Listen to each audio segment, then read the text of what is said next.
All right, and welcome back to the PetaPixel podcast. We have things a little bit different today. Jaron Schneider, our MC, is taking a well-deserved rest here this weekend. So with me, it's me, Chris Nichols, and I'm it's Jordan Drake. And we've got a special guest today because we have Richard Butler from DPReview joining us. He's going to talk about our main story today. It's going to be a salacious tell-all about what happened at DPReview, right, Richard? I think for legal reasons it's not, but I'll be as direct as I can. Okay, maybe less salacious. We'll see. Anyways, okay, let's get to our intro.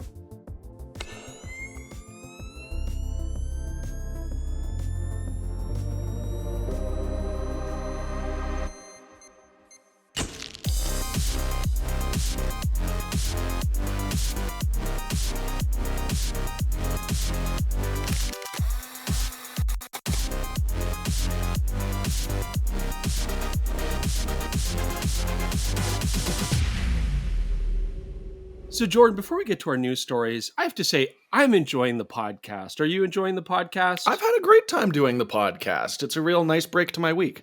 Richard, I assume you've watched all our podcasts so far religiously? I've listened to most of them. I don't often get time to watch them, but no, I quite enjoy listening to podcasts. Well, I appreciate that because, none of this would be possible without our sponsor. We should talk about our sponsor today, OM System. We have an interesting story because this week's PetaPixel podcast, it's brought by OM System. With summer in full swing, wildlife photography, I know we've been out shooting a lot of that as well. So OM Systems ambassador Ben Canute, he travels the world, searches for the world's most exotic birds. We're happy with chickadees, magpies, whatever we can find here in Carberg Canada Park. Geese. Yeah, just garbage birds. So he actually shared with PetaPixel his 10 must-know tips for capturing incredible photos of birds. And primarily he's been using the OM1's Pro Capture mode. I know we've used this as well. You can basically track your subjects with a viewfinder. The camera's just buffering the shots. You're seeing the action happen. And then when you see something you really want, you touch the shutter. It's going to capture not only what happened at the time of you taking the shot, but then what happened before that. So, if your timing's a little bit off, if you're a little bit slow on the uptake, or if you just see something amazing, hit that shutter and you've captured that time before. We've used that quite a bit, haven't we, Jordan? Yeah, absolutely. I mean, especially for birds taking off, you're just sitting there waiting and waiting and waiting. When it eventually happens, fire the shot instead of just machine gunning and wasting, burning through memory cards. Absolutely. Yeah, no, it's a great system. Very, very cool thing. He calls it a game changer. I mean, we've used it quite a bit. But we would never use the phrase game changer. I know, game changer. It's a powerhouse. It's it's in beast mode when it comes to bird photography. But, I just want to say as well, I mean, so Ben's got amazing stuff. You should check out this. He's got the 10 tips. It's all very useful stuff. The link is in the description, so do check that out. But I want to say, we have also used the OM1 quite a bit. And what struck me is when we first used it, the bird detection, subject detection was actually very effective. And it was such a big change from what we were usually using with the older Olympuses with their a hybrid phase detect. It was always, their contrast detect and hybrid phase detect was always a little bit slow on the uptake. The bird detection I found was really, really effective. Yeah, it just means you don't have to keep your focus point on the bird. Makes your life a little easier because those birds, they're moving all over the place. Check this camera out. It could be the ultimate camera for wildlife and bird photography. And go to the link. Go to explore.omsystem.com and you can learn more. But yes, thank you to them for making our show possible. Shall we get right into it? Let's Richard, do it. Are you ready? Are you ready to spill the beans, so to speak? I don't know. Well, we'll find out, I guess. All right. Well, let's talk about this whole DPReview thing, and really what we've covered this in the podcast before, right, Jordan? But today we want to talk a bit more about just what happened behind the scenes. Yeah, absolutely. I mean, I think Chris and I can say there was a little period there where we knew there was news, but we didn't know what that news was. It's just we have some news. We don't know if we can tell it to you yet, which I've tried doing that with my 8-year-old son and it doesn't go really well. It turns out there's the exact same level of what's going on with adults as well. They can sense fear, right? They can tell something's up. Yeah. So did you know something was coming down the pipeline, Richard, or how did you find out? Amazon had publicly announced that it was going to have another round of layoffs, and an internal letter had gone round, on email to staff, though I'm not sure I ever got it, saying, those staff affected will start to be informed from X date. And so, on, X date came, and suddenly there's a meeting scheduled on our calendar, and, it's a little bit ominous. And yeah, sure enough, we were told, you're all going to be part of the layoffs, and as a consequence, the site is going to be closed. So yeah, that was an interesting morning. It was pretty direct, wasn't it, Richard? Like, it was just like, everything's done, everything's gone. There was no sort of hint of, oh, maybe we'll look at other options or anything. Was it just like, close the shutters? What we were told at the time was, some of you will be kept on, or will be offered the opportunity to stay on to try and close down the site in a controlled manner, and to try and say goodbye to the community, and just basically try and end things as neatly as possible. Which, in fairness, they didn't have to do. So we were told, some of you will be kept on if you want to stay, but your employment will end on a specific date, and that is it. There will be no deviation from that. That's set in stone. How exactly you want to try and land this, that's up to you. But but come this day, you need to find another job. So and I think the thing that was really shocking to me, and I know to the community as well, is it was just like, the site is going away. They said we'd stop publishing at a specific date, but then at some point after that, all the information and everything would be lost. And I think that's when we really saw this enormous groundswell of support. Yeah, I gotta say, sorry, that original memo that came out, like the announcement, it was pretty short, pretty sweet, fairly vague, right? I mean, it was really just like, we're shutting, and there wasn't like a lot of information about timeframes or anything about what's going to happen with this site. And so I think it actually put a lot of people into deep shock. Yeah, I think for a start, I think the reason they were talking about closing is the site has a lot of very sort of specific processes and tools. And once you've laid off all the people who know how to maintain that, all of a sudden it's quite hard to keep it online. So, I suspect simply the fact that they'd decided to lay off all of the developers meant that, keeping it online wasn't really feasible. There isn't anyone else within Amazon who knows how to operate DPReview well enough to even keep it ticking over. Though, as I say, we were given, we were told, end this how you like. So my understanding is there were archiving plans in place.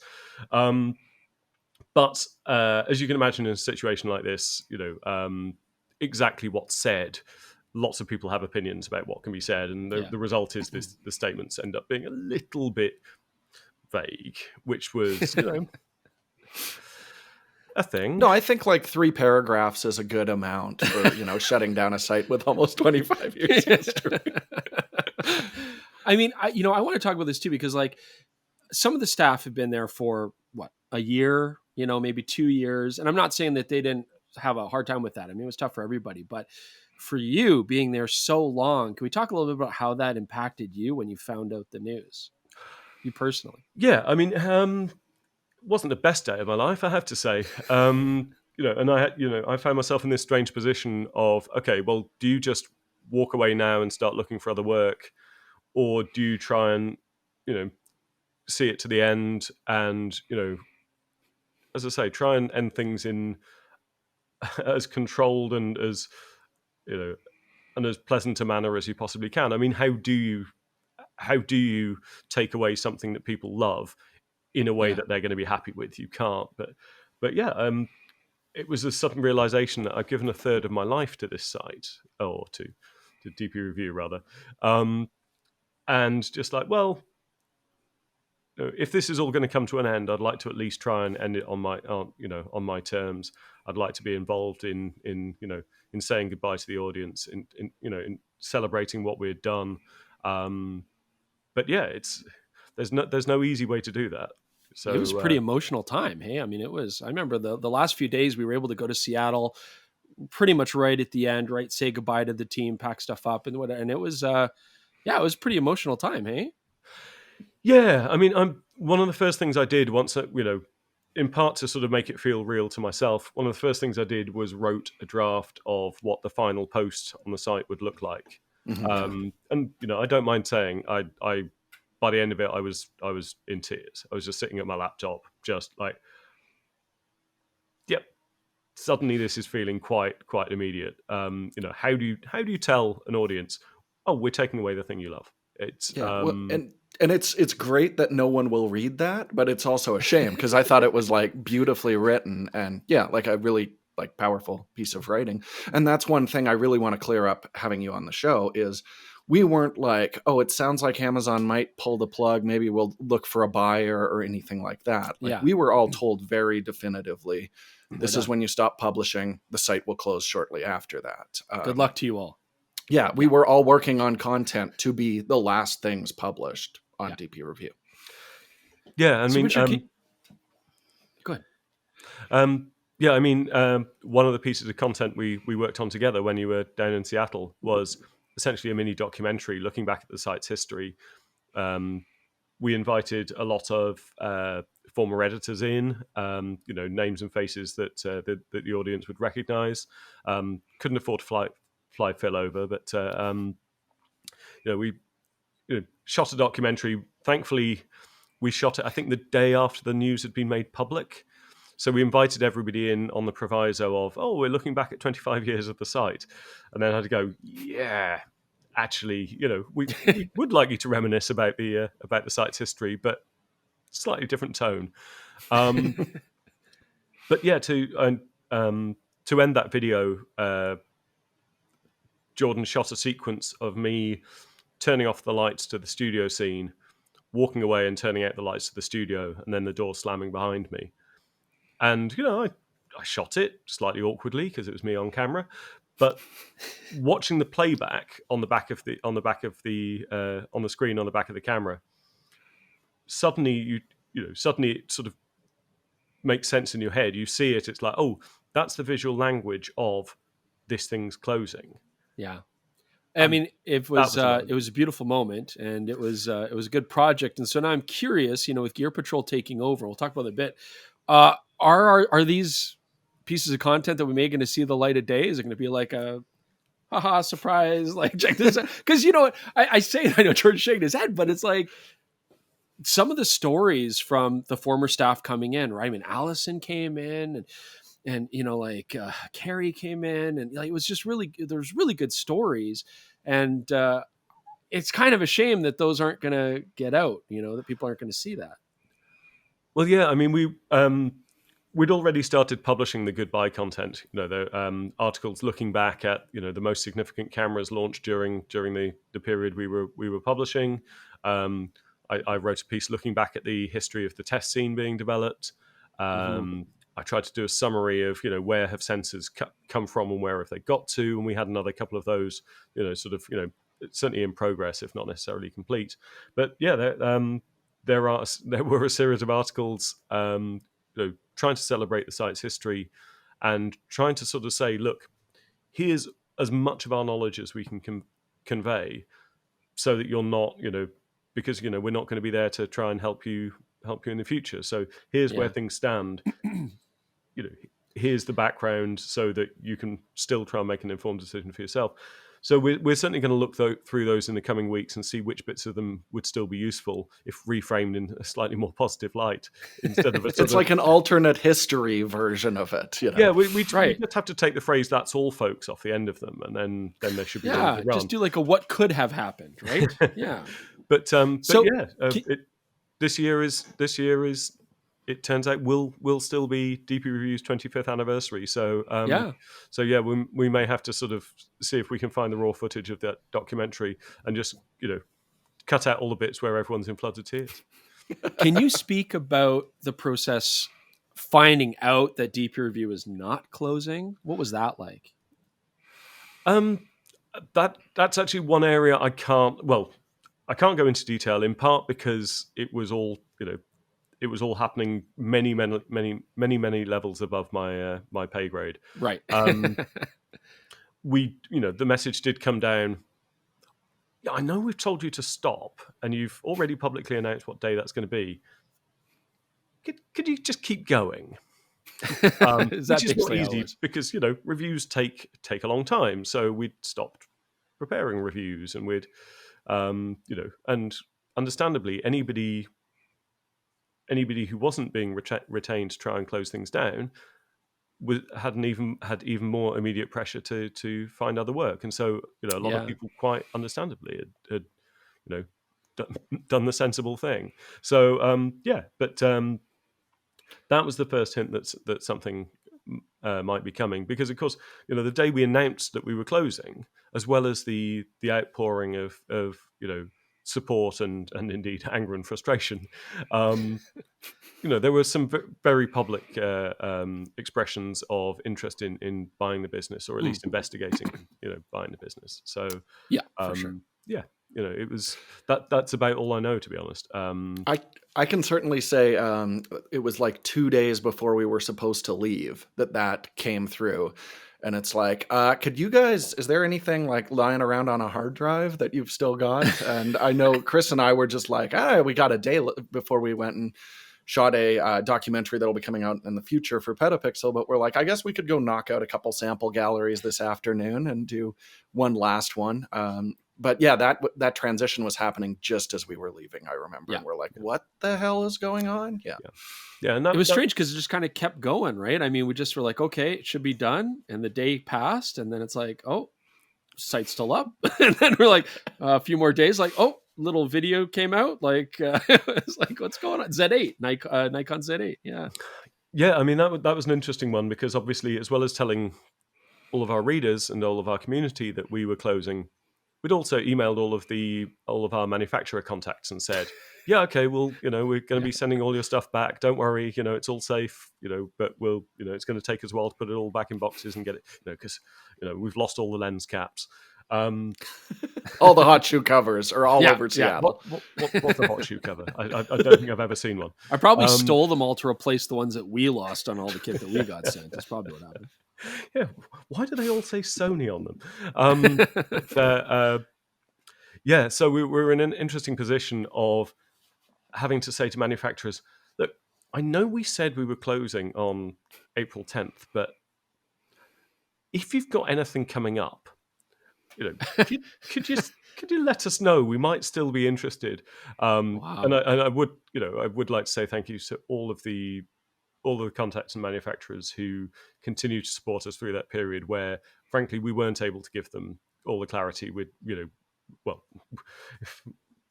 it was probably confusing for everybody. I think is basically, everybody confused, the entire world confused, but happy news in the end. Yeah. I mean, I know within my contacts, every message that I would get from someone in the industry was like, hey, here's what I need to talk to you about. Also, what the hell's going on with DPReview? It was always like the second one.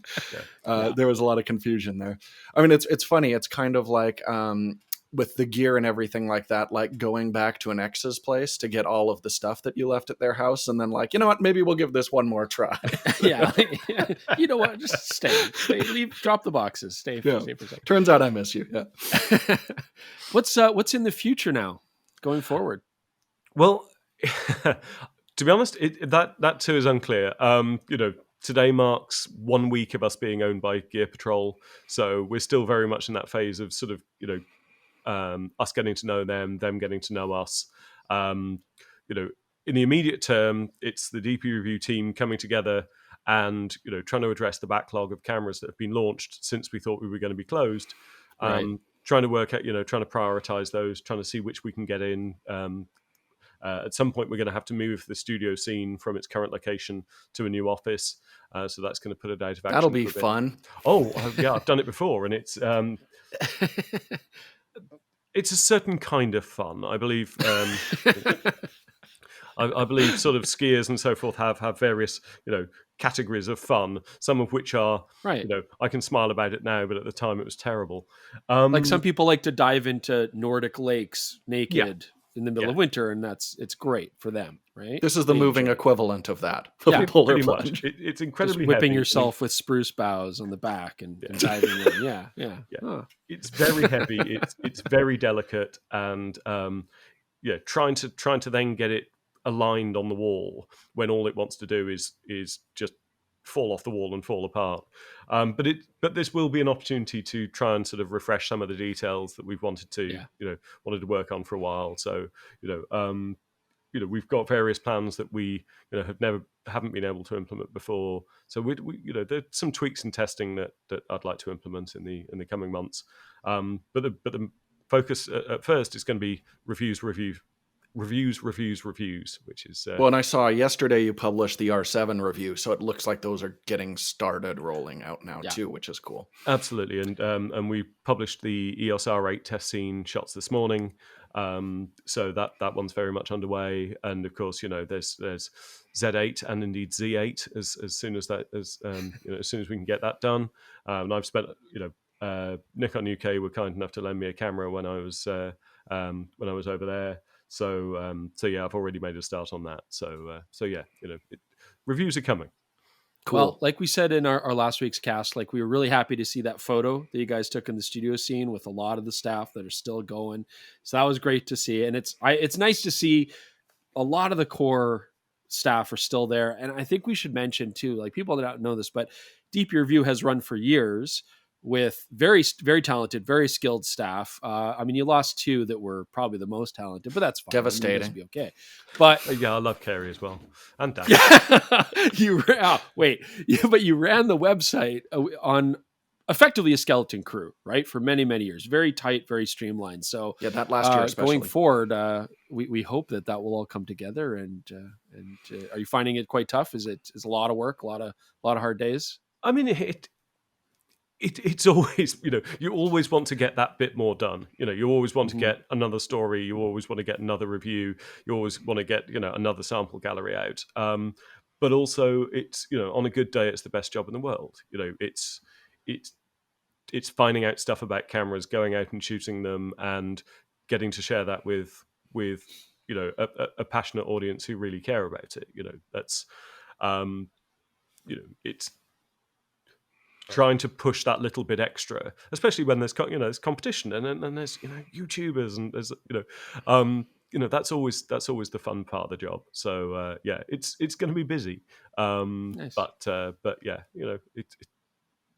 it's much more fun than sending off resumes to companies who don't get back to you. So. Well, we're all happy. How I spent part of April.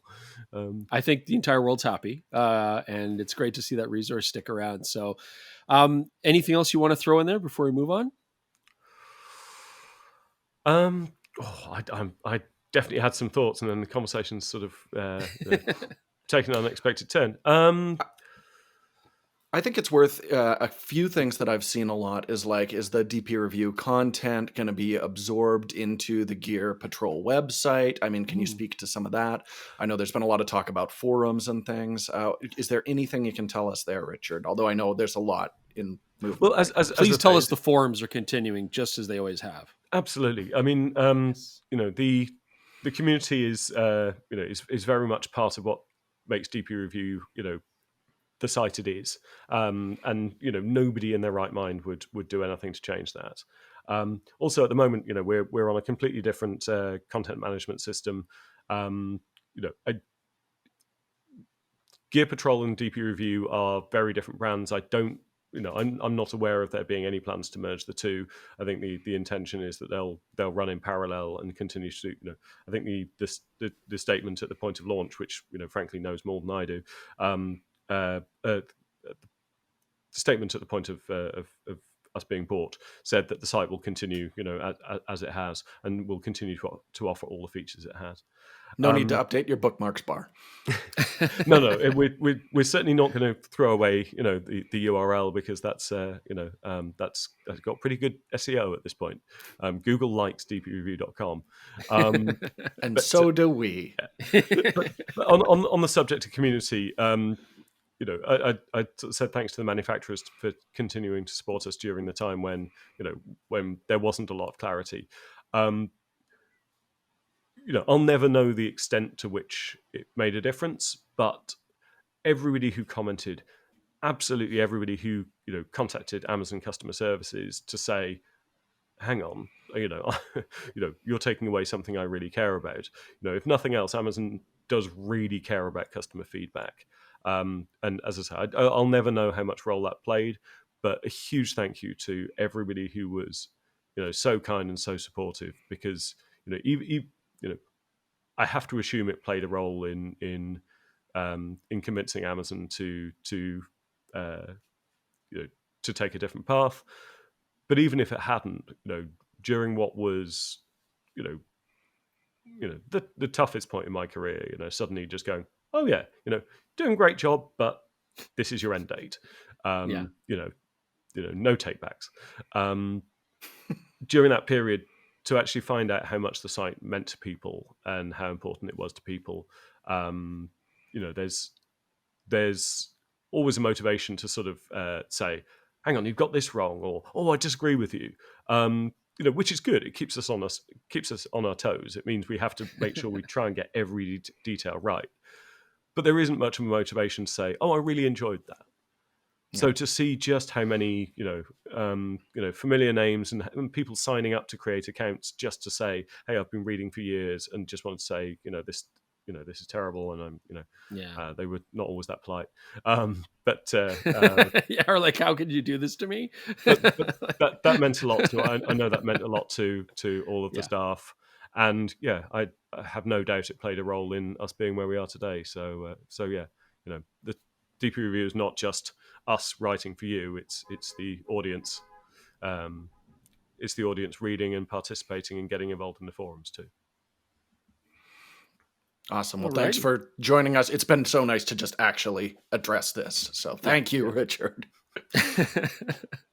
All right. Well, why don't we change the pace here and do our usual where we talk about what we've been up to here this last week. And Richard, do you want to go first? What have you been up to other than obviously just reviews every day from 7 a.m. till you pass out? Is there something that you're seeking to take respite from thinking about all the reviews that have... Well, I've been doing a little bit of traveling recently because I thought I was about to have a whole lot of time on my hands, so I went back to see friends and family in the UK.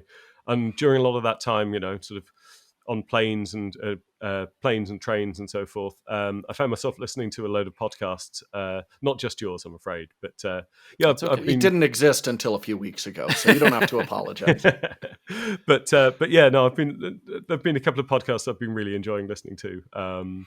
One's called Origin Story, which is two British writers looking at sort of concepts and figures and terminology that's often used in political discourse, and trying to understand where it came from and what it originally meant and how it's now being interpreted.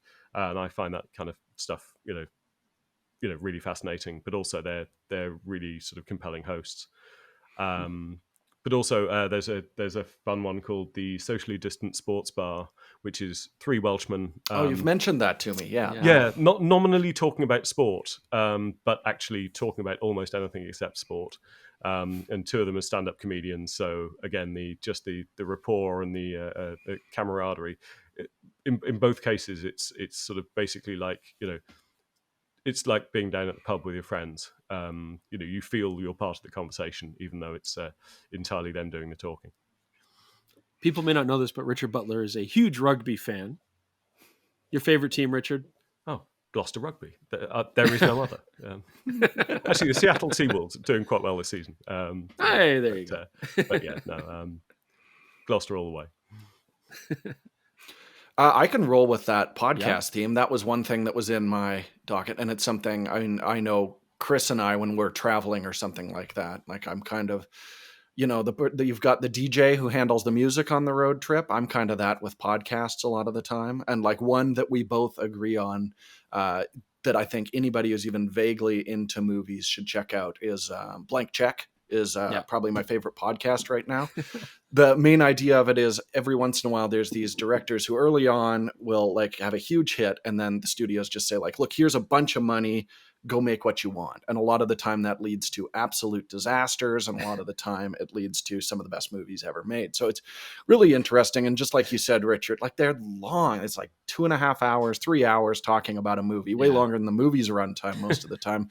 But it does really have that like hanging out with your friends kind of feel that I really love. And the reason I wanted to talk about it this week is they just wrapped up their series on Buster Keaton. And I love old like silent film. So it was really cool. This is by far the furthest back they've ever gone. And they do like the box office from the 1920s. And most of these are lost films with like hilarious, old timey sounding names and stuff, but totally worth checking out. And if you're not into like, if you've never looked into silent films or like anything like that, the Buster Keaton films are like such a great starting place for it. Like it's really like, Jackie Chan or Jackass stuff where he's doing insane stunts. Like he could probably die at any moment in this. And, you get to see it all in wide shots actually taking place. That's the appeal of it. And it hasn't gone away. It's a lot like TikTok videos where you're like, that dude totally should have died in that. It's gone full circle, hasn't it? We haven't escaped it since Buster Keaton. We just want to see people almost die. Yeah, exactly. And it's funny because you can see a lot of that stuff starting to pop up now on like TikTok and Instagram reels, badly composed vertically, of course, but someone totally worth checking out. Someone out there is going to do the whole like face of a house falling and the guy happens to be standing in the window and they're gonna be like, we're so original. This is amazing. And then we're going to be like, or that person will actually die attempting to do it. Yeah, there's a very strong possibility. Like, should have been Buster Keaton. Yeah. I do want to say with Blank Check as well, like, even if you're not into movies and you're not into like, I don't want you to feel like you have to be a movie snob, because really they're covering a lot of directors that have made very big hits, which are in a lot of cases very approachable movies. I mean, movies that we've all seen, that we've all enjoyed. And so it's hilarious. It's so funny. But yeah, I get a lot out of it too. It's just so fun to listen to, and all the big directors, like any director you can think of, they cover their whole filmography, or at least their major films. I really enjoy, sometimes they'll bring in like creative people that worked on the movie to do commentary through them. I mean, that's really neat. So yeah, I like that one. Yeah. Please tell me there's a Flash Gordon episode. Yes, they're probably. No, there is not. No, they will. I mean, I don't know who directed that. Is it a director that I should know? Who directed it, I think Richard? it's Mike Hodges who did Get Carter as well. Because obviously those two are the same guy. There's a huge British emphasis on that show as well. One of the hosts lived in the UK for a while and is often ridiculed for his British takes. So I could totally see them looping back, like they just did. Danny Boyle was good. Danny Boyle just wrapped up as well, which was great. Yeah. So. Have they done Edgar Wright? They've done Edgar Wright, haven't they? They haven't done Edgar Wright yet. Oh, no. See? Well, there you go. I think, there's lots of room still for future stuff. But check it out, totally. Chris, what are you into? Oh, I did so much. So I went camping with our camper trailer. I'll try to do this quick, but we bought a trailer, really small tent trailer, my wife and I. We got it and we find out it's mushy on the floors. I tear stuff up, black mold everywhere. The whole thing's like a soaking wet mess, right? I just want to set it on fire, if nothing else, to dry it out and never think about it again and just like consider it a loss. Oh, I've been able to witness this drama from the outside, dude. And trust me, it's been riveting. It was rough. So we took it out. We took it out once, and we discovered, it's moldy, it's wet. Like, this is terrible. We had a great time. Recently, we got it redone. We had a guy come in, repair everything, reseal everything, take out the mold. It was expensive. Anyways, I think we just went on the second trip, and it was great. I mean, nobody got sick. There's no fungus growing. We're happy about that. I'm down to like, $4,000 per camping trip cost total. So I figure if I just keep doing it, they'll just get less and less and less. But yeah, we poured a lot of money into this very old trailer. Anyways, great times. I got to fish. The kids had a good time. It was fantastic. I know you love my fishing stories, but I got to fish the Kananaskis River, which I've been told isn't a very good river for fishing because of the dam release. But it turns out there's really nice brown trout in there. Jordan, do you care? What? Sorry? Huh? What? Yeah, exactly. So that was my week. It was great. And also, look at this. What's this? We got the Olympus XZ1 here. And Richard, I believe you were saying that your mom used to have this camera? Yeah. Many years ago, she said to me, "Oh, well, you always seem so frustrated that your audience, just second guess everything you say and just don't trust you. So, and you said, well, look, we show our working, they should be able to just trust us.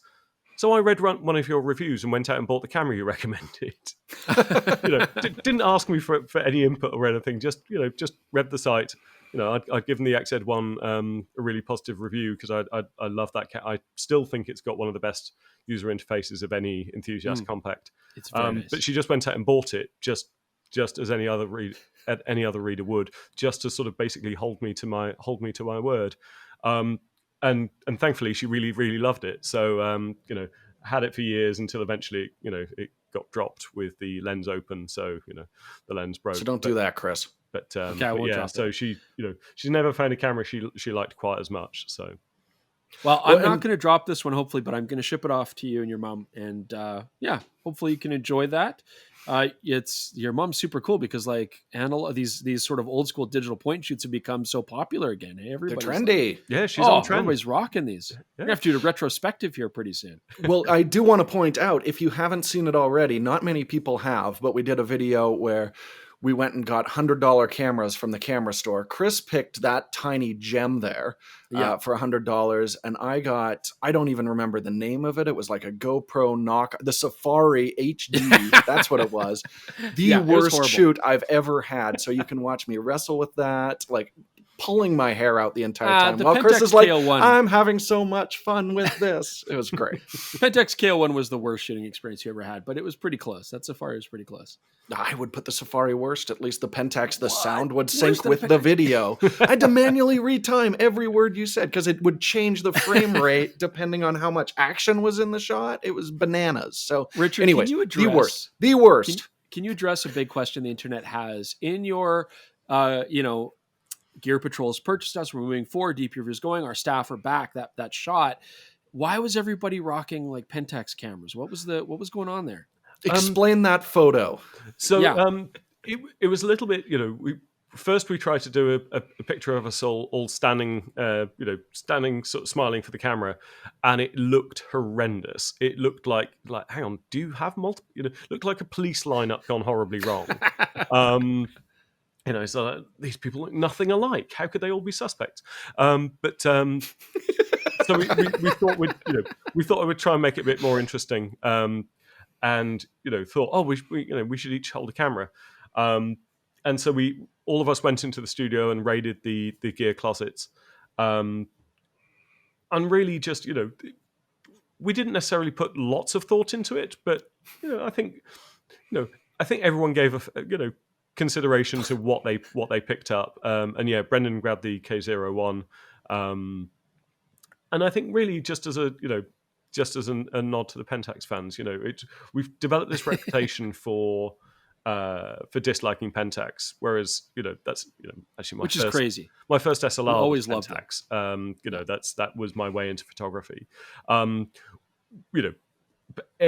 Every little detail we've got wrong over the years has just added to this, and actually some things that we didn't get wrong and have just become internet fact have just built up to convince everyone that we hate Pentax, and we absolutely don't. And so I was quite glad that Brendan grabbed a K33 review, is that in the pipeline, Richard?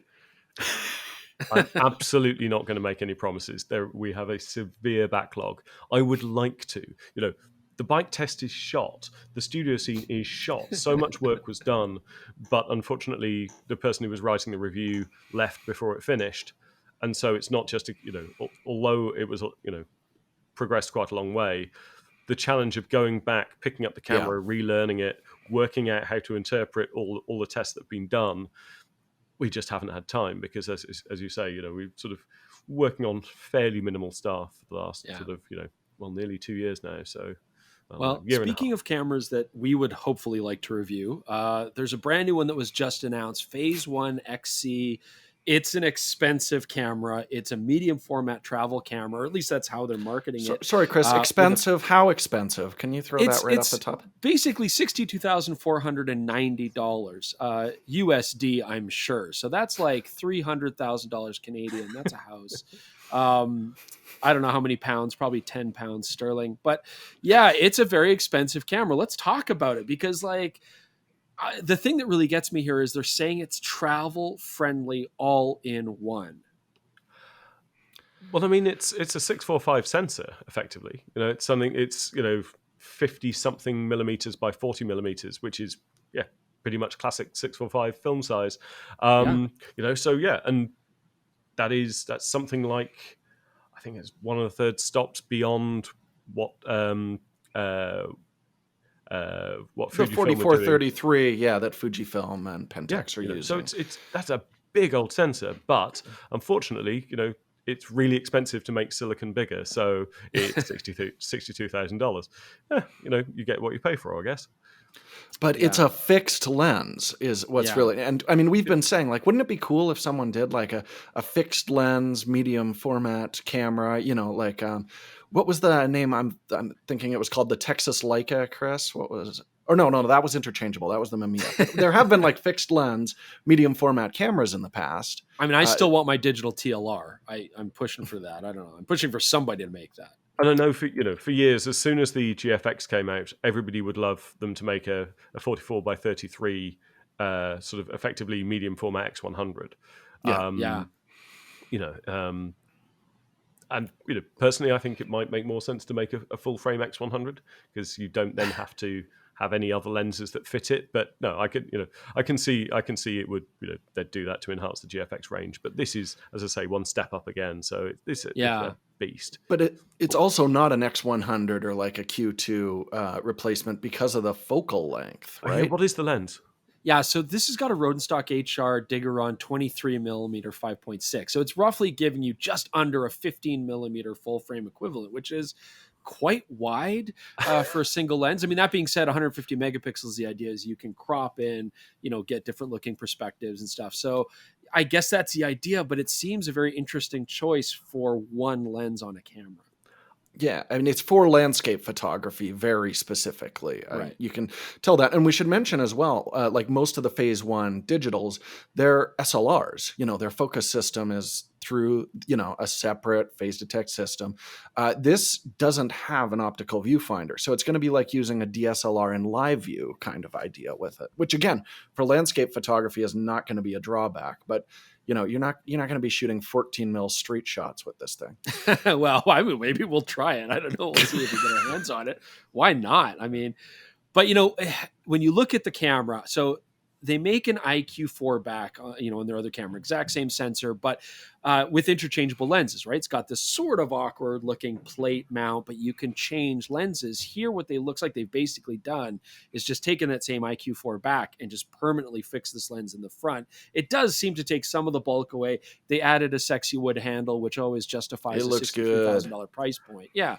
So, it's an interesting thing. I guess I just wonder, like, Richard, do you think there's going to be a market for this?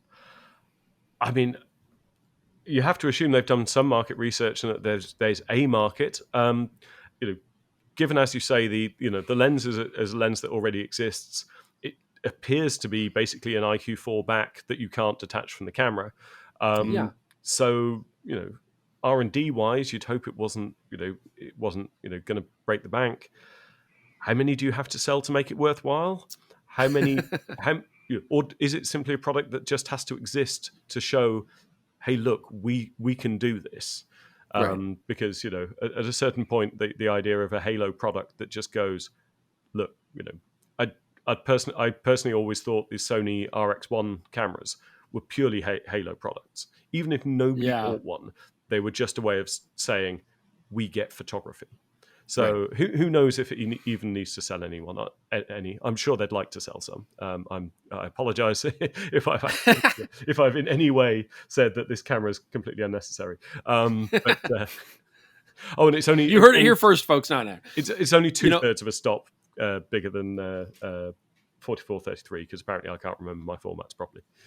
Well, how often do you need to remember the factor for that sensor size? I mean, it's very rare. I know you guys have that in the studio scene as like your benchmark, right? Absolutely, yeah. I mean, the fascinating thing, I think this camera design is really held back by the flange back distance. Like Phase is still an SLR-based system, where Hasselblad was able to make something that looked like an old 500 series camera. But you're just using their interchangeable what's the new series of lenses, Chris? X something? XC? XC is this new camera, yes. Yeah. Well, Hasselblad's new lens mount with the shorter flange back distance lets you make something quite a bit more compact. Yeah. Let's move on here. But the last thing I'm excited about, just to point out, it has a hot shoe on there. So I'm definitely going to put an optical viewfinder in there, shoot it on the street. That's all we're going to do. You're going to find an optical viewfinder with that coverage? No, probably not. Let's talk about a story here that actually I'm sure we've all heard in some form or another. I know we certainly have in the hockey world, but a photographer had his Sony 400mm f2.8, I believe. He was shooting baseball, really fast ground hit, 104 miles per hour, right in the front of the lens and destroyed it. I've heard that happening with like hockey pucks. Yeah, which locally, is very, we got a photographer, Jerry Thomas, that it was kind of a news story. He had a hockey puck go right through his 300 2.8. And the thing there is you actually have plexiglass, of course, siding above the rink, but there's little windows, tiny little windows that you can shoot through because the plexiglass is like totally optically terrible. And the puck managed to go right in that hole and smash it. But here again, similar kind of thing, very rare. Yeah, I want to say, like, it's a $12,000 lens, so I don't like to throw around the phrase lucky when something like this happens. Sure, but all the same, your eye is up to that viewfinder. If it hadn't gone right through the glass and hit like the edge of it or something like that, now you've got a camera going at 104 miles per hour into your face. So, or just a concussion, right? Getting hit in the head or absolutely. something like that. But yeah, I mean, it does definitely happen. So I'll just keep that in the back of my mind as to why I don't shoot sports photography, is like, this is a terrible, dangerous game. Any terrible stuff you've ever had happen to the front of a lens, Richard? Not the front of a lens. I definitely haven't ever slightly damaged a 400mm f2.8, and I apologize to the manufacturer responsible. So the focal length is the problem. Yes, we got to get rid of these 400 2.8s. They're too fragile. They're a handful. They're I mean, they're beautiful, and so the moment at which you realize it's like, it isn't as sharp as it was a minute ago. Oh my God. That was a painful weekend of just go, I'm not looking forward to sending this email on Monday morning to just go, that beautiful lens? I think the only one that we've ever done, we were testing 70 to 200s. Was it, or is it 24 to 70s? 24 to 70s. Way back in the day, like 24 to 70, 2.8 shootout. And I had the Pentax mounted, and we were shooting this cool blacksmith. He's like hammering wrought iron and heating things up, hitting it with a wet hammer, sparks flying everywhere, right? Doing the long exposures. And a chunk of metal, hot metal, came off, hit the front of the lens, and actually put a cut right across it. And that was pretty scary. I guess, like pieces of hot metal. I probably should have had eye protection, but the lens saved me. Just the like camera was your eye protection, Chris. Yes, exactly. But I was surprised because our former Pentax sales rep, he'd always put cigarettes out on the front of the lenses back in the day when you could like smoke cigarettes in a public convention. You can't do that anymore. Yeah, and to show the coatings, be like, he put it out and be like, look, Pentax, no problem, it can handle it. But molten metal flying at high speed off a hammer. Yeah, he wasn't flinging hot rocks at it in the... Is that a common thing that happens when you're out photographing? People accidentally stub out their cigarettes on your lens? You need to know in the 80s, yes, Richard. Yes. I mean, the brand wars were so competitive in the 80s. A Canon shooter would walk by and just put their smoke out right on your Pentax lens, and that was a way to assert dominance back then. If you're like a Noctway-esque war photographer, in some foreign country, and you're stressed out, you're smoking cigarettes, you don't have an ashtray around, what are you going to do, right? Just chuck it in the... It's an obvious thing to do. Yeah, exactly. So that was, of course, Richard. Practical, real-world demonstration of Pentax. Now, I know you did a review on the Nikon Z8 on video, Richard, as have we. It's a fantastic camera, a very popular camera, but looks like there's a little bit of a hiccup, which was bound to happen.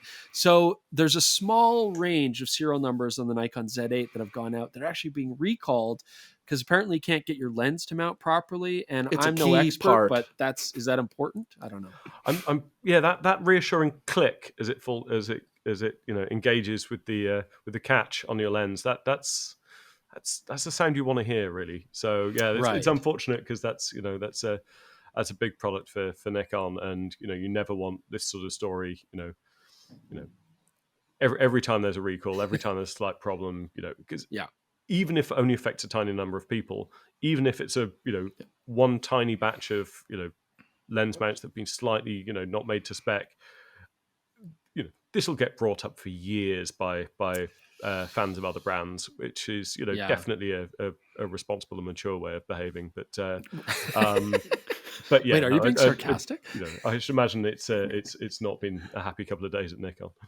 Yeah, and one thing that is nice though is they've identified which serial numbers are affected in this batch. Where I think Chris and I definitely remember working at a camera store in the D600 recall days with the oil in the sensor issue, and Oh I mean that yeah, was an ongoing. Like they did not identify serial numbers; it was an ongoing saga for like years. Where in this yeah. case, it does look like you can jump online, punch in your serial number, see if you have an affected unit, and get that taken care of, as It opposed to like sounds like a very minor wondering issue. Yeah, when your sensor is gonna give you issues or get gunked up and that kind of stuff. So yeah. this is a different type of issue, but again, Nikon really, this is a huge launch for them. So yeah, it sucks to see, Saps a that little bit of this momentum. Yeah. exactly. Yeah, and as you say, they've anyone whose serial number is affected, they say they'll put it right at no cost. So Absolutely, yeah, and very quickly. Apparently, they're covering the shipping, everything like that. Yeah.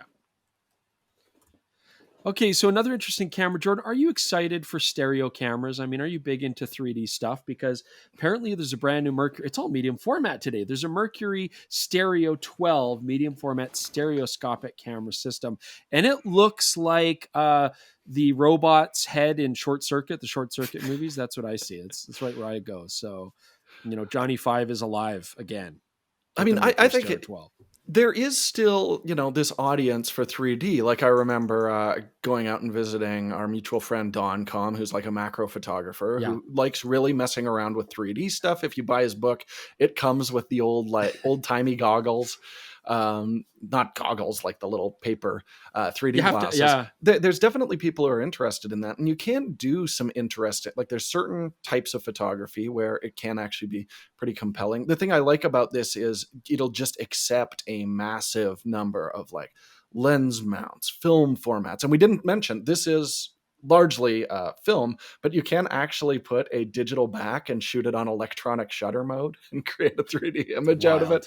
But they say this is not recommended for moving subjects, because if you've ever used like a medium format back in electronic shutter mode, you can make some fascinating art with it. Yeah, I mean, they're showing it with like classic Pentax backs and stuff like that, or other medium format backs. Looks like you can throw on with adapters and stuff. So it's interesting. This is not a new concept. I mean, in the camera store, what was really interesting was you'd always get these sort of tinkerers, and they would build their own cameras like this. I mean, they would straight up would be machining metal, putting on lens mounts. They'd make their own viewers. They'd put in the optics for these viewers to hold up, pop the shots in so you could see the 3D. And I mean, it was really neat, but it was always like a homemade, end of the world kind of thing. They were very rough. It was amazing they worked, but it was always fun. Like it was always a fascinating thing to see. So it's interesting now that you've got something that's going to be mass produced to some degree, a little bit more accessible. You don't have to build it yourself. And I mean, it looks like, the lenses fire together simultaneously. Yeah. It kind of does still have a little bit of that mix though of like 3D printed and things glued on and bolted on. It's a little wasteland, a little wasteland-esque. I don't know. My concern would be that 3D imagery has been the next big thing for well over a century now. It's always going to be, it's on its way. When we see pictures of people, we've all seen the pictures of cinemas full of people wearing the blue and red stereoscopic glasses. All from the sort of 1950s. It's almost back to the dawn of photography. Stereoscopic imagery has been played with. And as you say, there are absolute, devotees. But personally, I think it's great. The moment it was likely to work was about 10, 15 years ago, when Samsung and Sony and the other TV makers were determined to sell you a new TV by selling you a 3D TV. And so, of course, particularly Samsung and Sony tried to make. Actually, I think Panasonic. Panasonic also a TV maker, not in North America. Made sort of twin lenses for their mirrorless cameras, and we're going to make stereoscopic video and stereoscopic stills, and that died a death as well. So it turns out 4K is a much more compelling reason to buy a new TV than 3D, where you have to sit wearing expensive glasses and then get a headache. I mean, it's funny. I was just going to say, it is funny though. We say 3D is dead, and then they bring out a new 3D Avatar this year, and now it's the second highest grossing movie. Like, there's specific things that do work in 3D, whether it be filmmaking or types of photography. And if your type of photography suits this, it's just cool that now you're getting, a new platform to work with. And I think Chris briefly touched on it, but what's cool is leaf shutter lenses, it's going to try and synchronize them as tight as possible. Yeah. So you can actually shoot a moving subject in 3D with a leaf shutter. Like, imagine popping a strobe in 3D. That's kind of cool with two lenses simultaneously. So like, it's incredible. Everything we're talking about is for an incredibly small audience, it seems today. Yeah. But they have more options, which is cool. Yeah. We should point out too, I mean, at first thought you might think, oh, this is really niche. It's going to be crazy expensive. But I mean, on Kickstarter, it's available right now to back. I think they're asking for $500. That doesn't include any lenses or film back. I mean, that is going to be where it adds another up. additional cost. But it's not bad. And apparently, if you are willing to 3D print a lot of the components yourself, they'll send you the other stuff, and just you can build it yourself. And you get even less money. So yeah, that's pretty interesting. I mean, I don't know. Is AI going to just destroy this too? Because I mean, AI, I imagine, could easily create two images and offset them slightly perspective-wise and fool your brain, right? Don't be a bummer at the end of this weird, quirky, 3D printed art school project masterpiece. Okay. It's great. It'll be the next big thing. Again. What else you got for me, Chris? Well, you know what? We can touch on the Fold, because look, I've got it right here. Look at that. We did our little review on the Fold there. So I don't think we need to talk about it too much, but you can definitely check out the video if you guys get a chance. But an interesting product, certainly the first Fold camera that I've ever used. I think we should address while we're on the podcast. Okay. We did say like the second major manufacturer, because we are not including a lot of the other manufacturers overseas. And that's just because they're not available in North America. So I want to apologize for that, because yes, we do have audiences around the world and we appreciate our international audiences. But in North America, this is the second manufacturer to make folding cameras that are available, I think. Yeah. And I think it's worth pointing out as well. A lot of people are like, oh, is this transitioning into a tech channel? We're seeing that all the time. But I mean, a lot of people capture their images on mobiles, and I think it's worth us, looking at it. And also, it's not phone release season yet. That's coming in the fall. This was a great time for us to start working on it and kind of figure out our format for looking at mobiles in the future, because we definitely will be doing that once we start seeing the flagship phones come out. And we'll always do it from the perspective more of a photographer. And you know what? We did smartphone reviews on DPReview as well, right? We did. Yeah. We did that thing that was like 36 minutes long on the first draft with Rishi. And man, did that take some time to trim down. Richard, are you excited to start reviewing smartphones? I have no current. I mean, I've got such a backlog of dedicated cameras that that's not in my immediate future. But I have to say, it's been weird, sort of writing, looking back at the history of DPReview, realizing that we got to witness the peak of the compact camera, and it may even be sitting next to you. It's between probably one of the RX 100s or the XZ1 in terms of what was arguably the peak for compacts. But that said, the latest phone I bought takes a pretty good photo. While I was in the UK, I had a choice of, do I use the Z8 or do I use my phone? And I used a mixture of the two, depending on what I was trying to shoot. My phone is, wouldn't have shot nearly such good photos of bike racing in Crystal Palace. But equally, I didn't necessarily want to take the Z8 out, every time I went to meet a friend at the pub. So, I think it would be perverse not to recognize that that mobile phones are, a central part of many people's photography at this point. Exactly. So everybody out there giving us crap, don't be perverts. Okay, come on. Not quite sure that's what I said. I'm pretty sure that's exactly what you said. Don't worry, he misquotes me all the time too, Richard. You get that's used to not true. Speaking of quotes, why don't we go into our final never read the comments, which of course we always do. We got some good ones this week. So first off, at the Wah Dude, fantastic. Is it wrong that I kind of want to see Jordan's calves? I'm going with no. If you look back, I've shot outdoors on hot days several times. So I'm sure if you're willing to go through the back catalog, which thankfully will remain online, it looks like, then you can probably get a good shot of them. I mean, I have to say, when I was playing drums all the time, they were much more impressive than they currently are. But it looks like we'll be doing a show this summer, so I will be getting back to it, and the Cavs will be getting back to their impressive, devastating levels of beauty again. So maybe we'll emphasize those at the end of the summer. Final shorts episode. Now, Richard, you're an avid cyclist. I'm sure your calves are rock solid. Yeah, and actually, my physical therapist says they shouldn't be. So, some quite painful massaging to stop them being quite so rock solid. Cav off at the end of the summer. DPR versus PetaPixel. Best calves on the internet. We should start a website where we just feature people's calves, and you can pay a monthly fee. You can go to other websites that emphasize other body parts. So yeah, why not calves? Let's bring that out. At I'm number 13. Not too far down the list. He's really enjoying these videos, guys. Not even a Nikon shooter, but it's interesting our view. Of course, I'm paraphrasing. Really trust your input in cameras. I'd love to see more Fujifilm stuff, even if it's third-party alternatives for the system, which have been growing lately. Keep it up, team. Well, that's just a nice one. I mean, we'd like to see more Fujifilm too. There will be more Fujifilm. I have confirmation. So if you've noticed a bit of a gap there, it'll be rectified in the near future. So stay tuned for all the Fujifilm you can handle. Yeah, it's not just DPReview that's alive. It's Chris and Jordan's relationship with Fujifilm still alive. Johnny 5 alive. Coming back. I feel I've missed something here.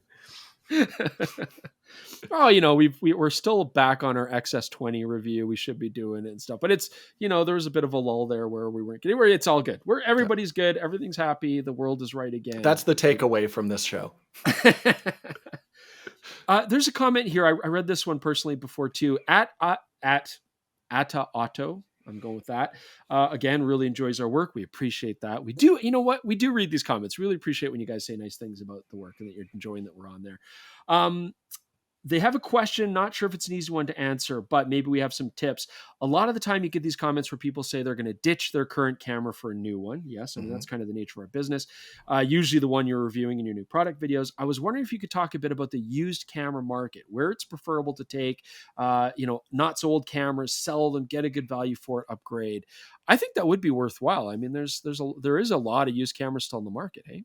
Yeah, and I think that was one of our last DP review episodes, was like, look, you have this much money, let's go check out a used site and see what we can get. And I mean, yeah, you can get a lot of potential for a really good cost if you're looking to shop used. And, to plug our official PetaPixel used gear sponsor, KEH does send out their used equipment with a warranty. And that is something that a lot of people would worry about, myself included, with a private sale.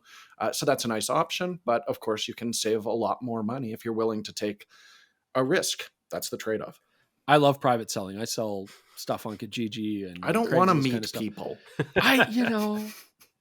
Honestly, once in a while they're like, oh, wait, you're that guy. And then, of course, they're going to buy the camera from you. They don't feel bad anymore. They're not worried about it. So that actually works in my favor. But yeah. What about you, Richard? But I mean, image quality, wrote an article about sensors recently. To a great extent, image quality is pretty much plateaued a few years ago.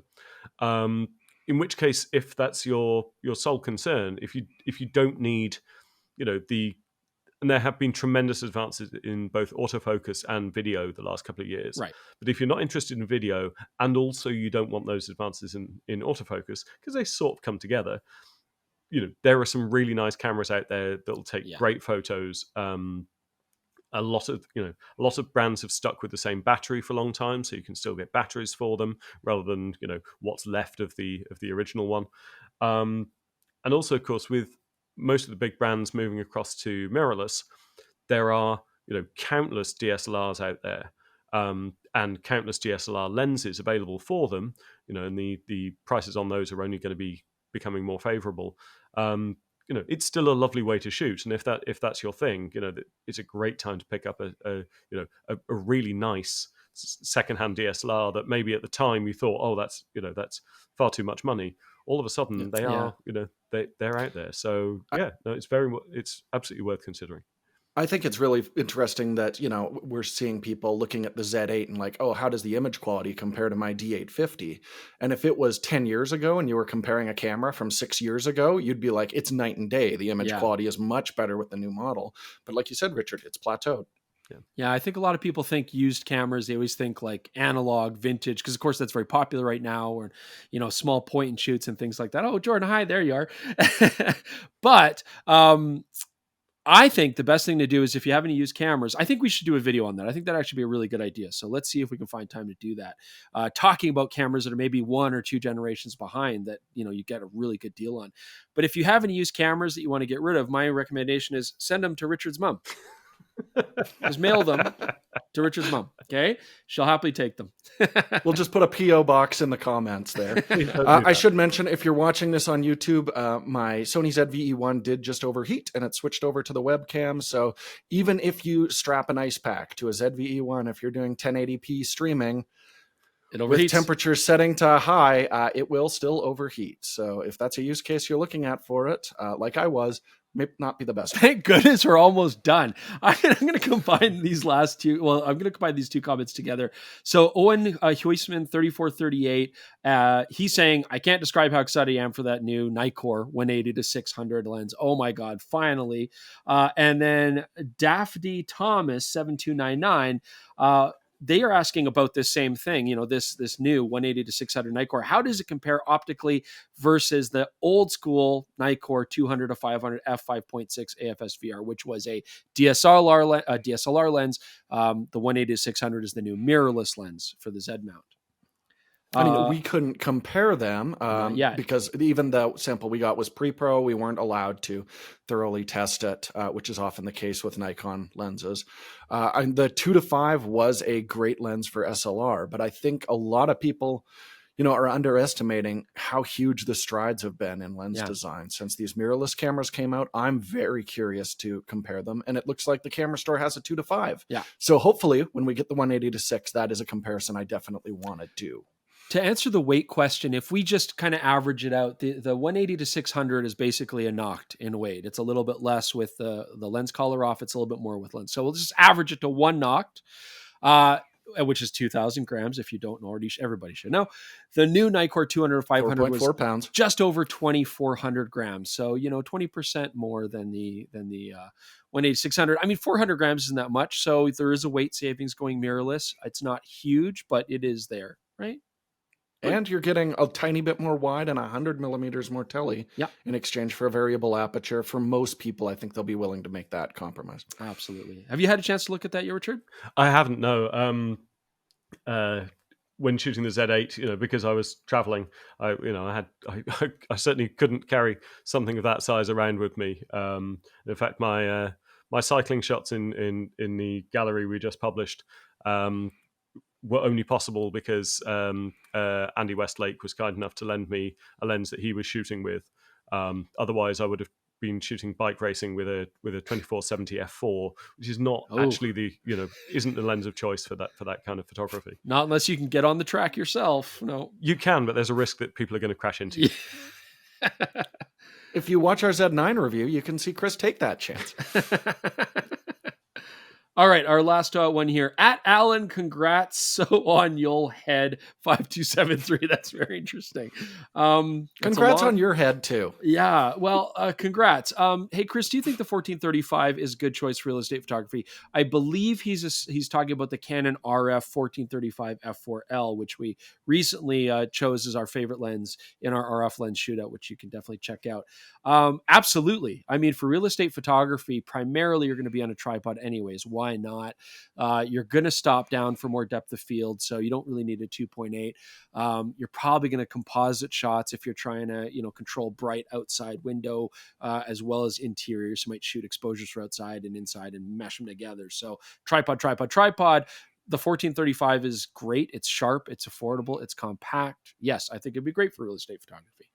I mean, one thing I should mention is it is an RF mount lens, so make sure your post-production software actually supports lens corrections if you're shooting RAW with that. That is the one big thing you got to make sure. But if you are, I mean, like all of these new compact ultra wide lenses, they do have distortion correction happening through software. As long as your software supports it, it's going to be great, but just double check that before you invest. Otherwise, you got to do it by manually, by hand, like an ancient craftsman. That doesn't sound so which bad. is tough with primes, but brutal with zooms. So, all right, that's all of our comments. It's great to have you back, Richard. It's nice to see you again, almost in person. But thank you for joining us today and for telling us all the salacious details about the Amazon couldn't believe takeover. How scandalous it was. That really surprised me. Well, thanks for inviting me, because I read on the internet that you guys hate us because it was all just a plot to get rid of you, apparently.